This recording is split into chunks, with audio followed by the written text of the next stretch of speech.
Welcome to the Real Estate Espresso Podcast, your morning shot of what's new in the world of real estate investing. I'm your host, Victor Menashe. On today's show, we're talking about the psychology of negotiation. And today, we're telling the real-life story of a consulting client of mine. We'll call her Sally. Sally had a parcel of land that Mark wanted to buy. Mark's a developer, and he fancied himself a hard-driving negotiator. The agreement of purchase and sale was not drafted using the industry standard forms from the real estate board. It was a custom document drafted by Mark's lawyer. It was a complex multi-page document with numerous exit clauses that favored the buyer. And the last draft received from Mark's lawyer had a number of clauses designed to give full control over the property for the next 2 years, but not the obligation to buy it.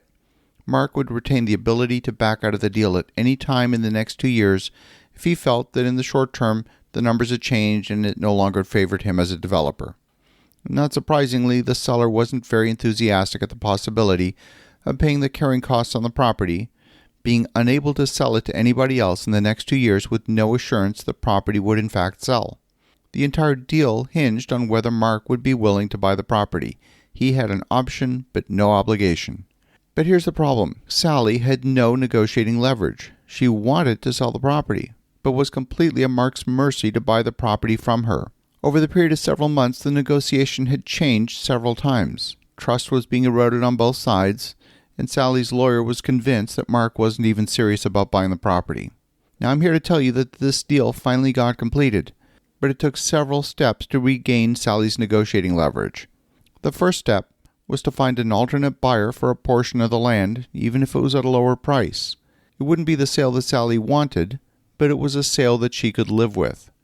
And from this vantage point, Sally could go back to Mark the buyer and let him know there was another buyer in the mix. She let him know that if he wanted the property, the closing would need to happen in the next 30 to 60 days, and that he would need to make a firm agreement with no conditions. Mark came back and countered he would agree to a firm agreement, subject to getting clean marketable title and passing an environmental assessment. Well, here's where things got a little tricky. Sally's father had used part of the property to store various cars, trucks, and pieces of farm equipment that he wanted to restore someday. Those pieces of equipment posed a risk on the environmental side. If they happened to leak oil into the ground, they could be a source of contamination. Unfortunately, that didn't happen, but it was still a risk. So my advice to Sally was to have the oil removed from the equipment immediately, and then to have the equipment removed and sold for scrap. A few $1,000s of scrap metal was putting the entire viability of the land sale at risk. I then advised Sally to order her own environmental assessment. That way, she would know what risk, if any, she was facing in the negotiation. Good, bad, or indifferent, it's important to know what you're dealing with.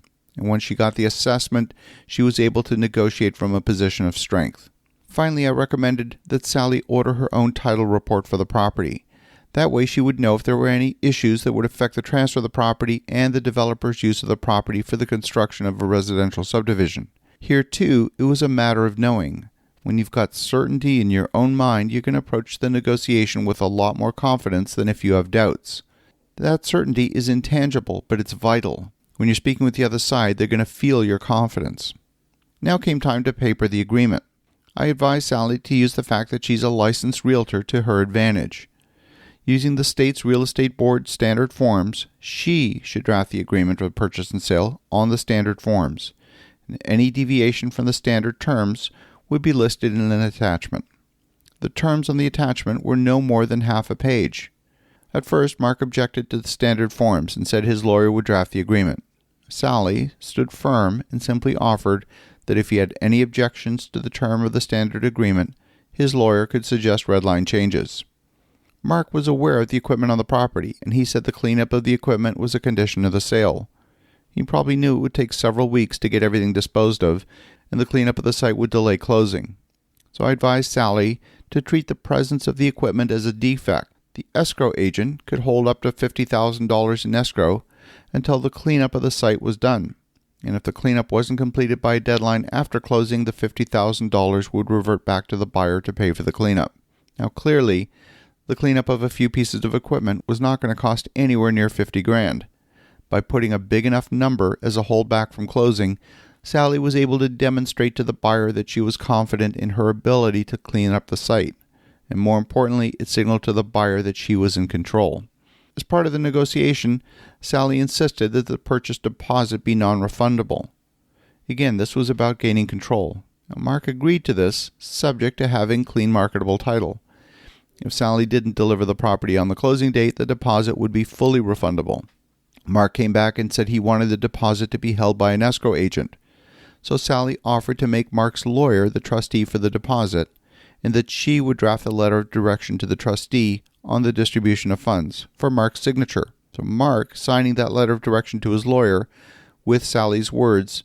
In the end, Mark realized the effect would be the same as simply giving Sally the money. Each one of these steps were designed to put the negotiating leverage back in Sally's hands. Notice that the purchase price never changed throughout the entire negotiation. It was all about maintaining control and negotiating leverage. I'm pleased to tell you that Sally completed the sale last week, something that would have never been possible if she hadn't regained her negotiating leverage. Congratulations to Sally on a successful sale. As you think about that, pay very close attention to when you're dealing with a professional negotiator. Have an awesome rest of your day. Go make some great things happen. We'll talk to you again tomorrow.